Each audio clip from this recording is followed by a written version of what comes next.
Hey guys, it's Dakota here. That's a riff from a new song that I am writing, and I wanted to teach you how I do it, how I get that harmonic tap sound that I get out of that, and I also wanted to take you through my setup of everything that I use and then some of the things that I do on guitar, including some techniques from old songs. Um, so first thing I'm going to do is show you my guitar. So this specific one, I have a couple. This specific one, this is an Epiphany or Epiphone, however you want to pronounce it. It doesn't matter to me, but this is a Special 2 Les Paul replica. I have a drop D guitar, a Schecter SGR, that I use for drop D tuning. This guitar specifically I usually use for 440 tuning. This has the 42.9 gauge Ernie Ball strings on them. I use this one for 440.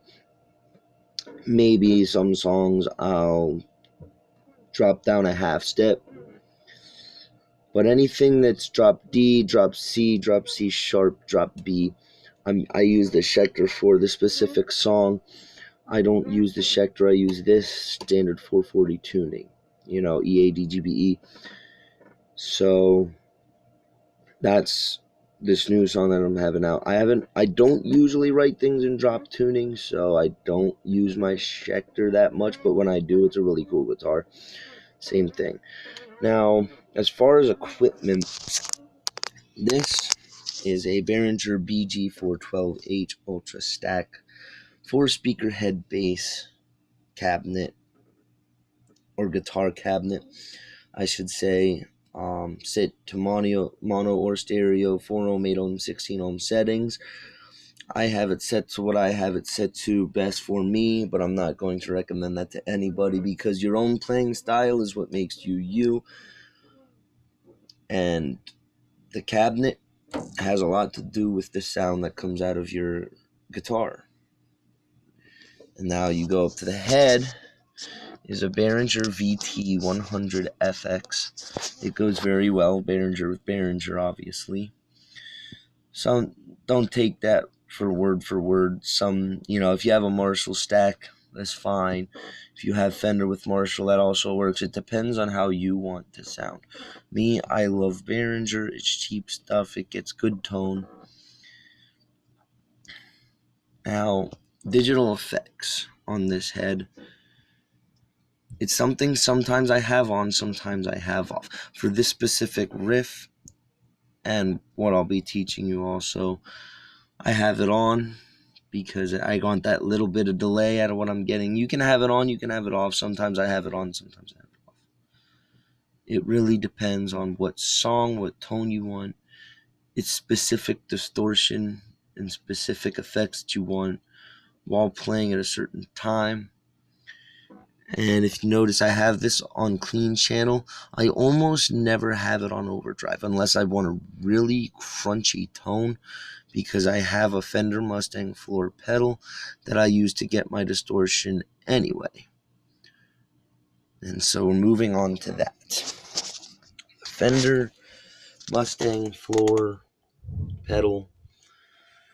I have my 5 distortions set on it. You can set up to 5 distortions on it. You can go through all. It has 100 distortions that it gives you, plus things that you can download off a computer at Fender's website that you can upload to the pedal, and it will take those on as well. That pedal on the end, that is for delay or mods or stomp or whatever that a certain distortion comes with. I almost never use it unless I'm doing some tremolo.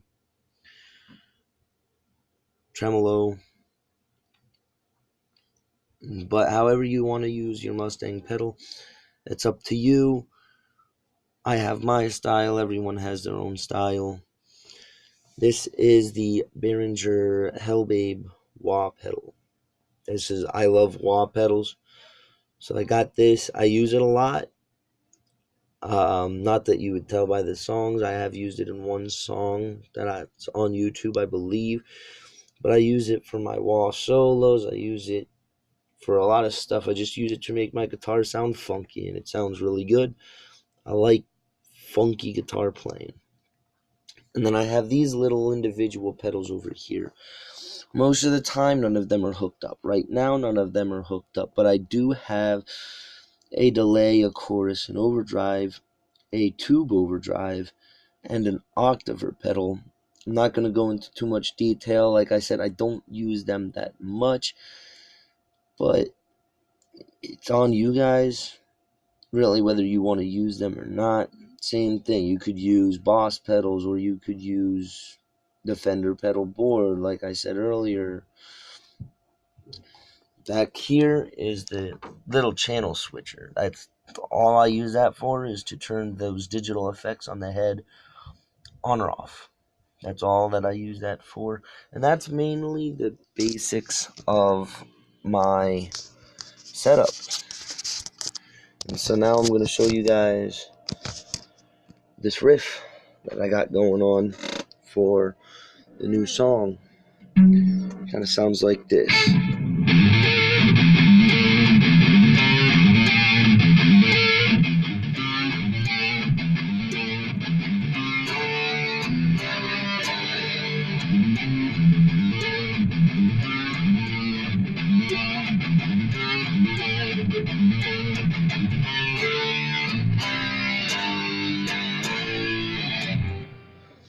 Alright, so basically how that works, before I get into any details of my other techniques and stuff, it's all very simple. But the way this works, it's a little more complicated. Not a lot of people use this type of harmonics technique.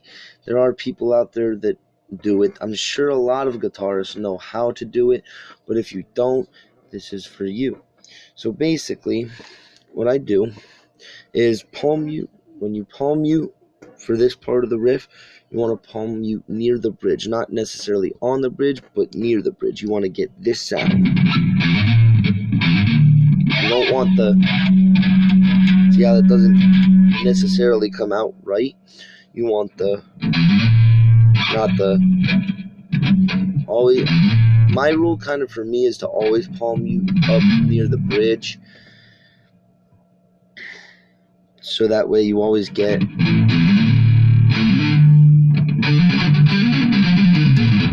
some kind of sound out of that. And that really goes into the next part of this, which is you really want that palm mute sound to get this harmonic to speak out, to be heard. Because you could do it like this, but that's not how I wrote the song. I wrote the song with the palm muting. I think it sounds cooler that way for the specific song that I'm doing. And so basically what you want to do is using this palm muting,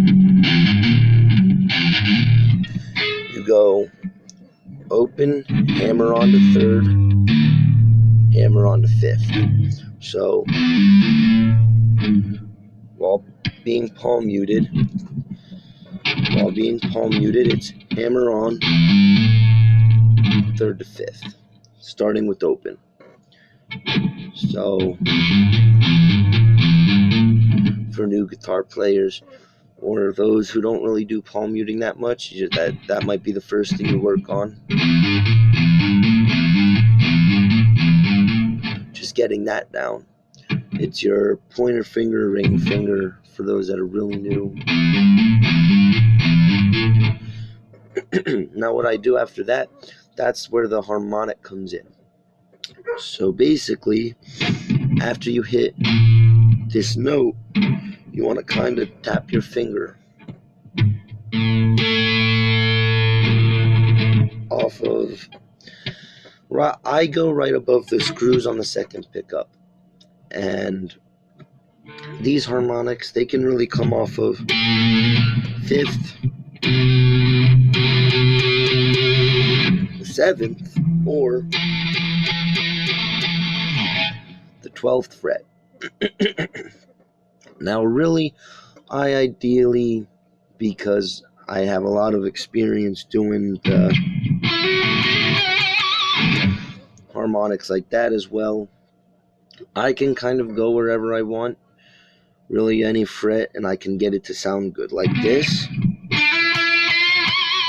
was 9th fret, but that's kind of a little more complicated, getting that 9th fret sound for the pinch harmonic out. For the purposes of this isn't a hard harmonic to get out the way I wrote it, because it's on the 5th fret, which is 5th, 7th, and 12th frets are the best for the pinch harmonics. This is tapping harmonics. It's a little different, but it still works the same way as pinch harmonics, where instead of holding the pick like a pinch harmonic, you don't really change the way from the normal way you hold a pick. However you hold the pick, you don't really change it. At least I don't. All you do is give the string a little tap. So when you hit that 5th fret, it goes.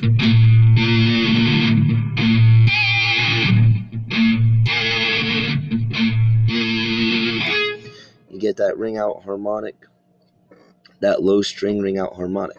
So when you put it,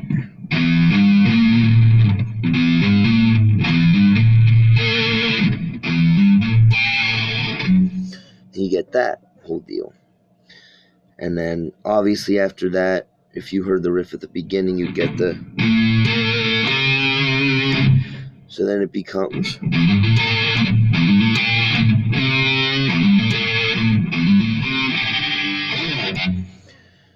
Messed up there. I'm going to try that again.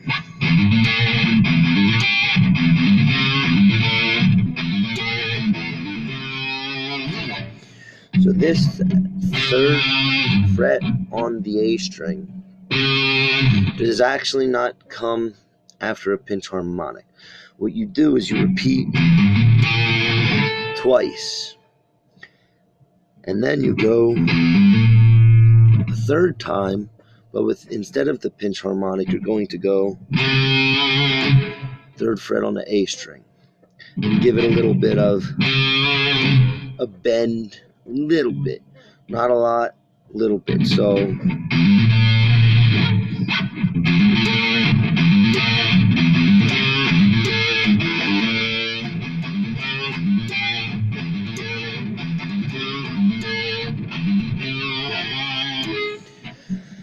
and then the rest of it, you repeat that whole thing 3 times. You repeat that whole lick, this, 3 times. If I'm not making sense, you guys can ask me questions in the comments section. Maybe I can give you guys some one-on-one. If this isn't clear, I really like being clear, because it takes a while to get this stuff down. So if there's any questions you have, I understand if it's a little unclear. Just get me down in the comments section and I'll get to you guys personally if I can. If not, I'll explain in further detail in another video. But really, after you hit this 3 times, you then go to basic power chords. You can really learn power chords from anywhere if you guys are new, but I just go with the D, the G, and the D, the C, and the G to end this. So the entire riff goes.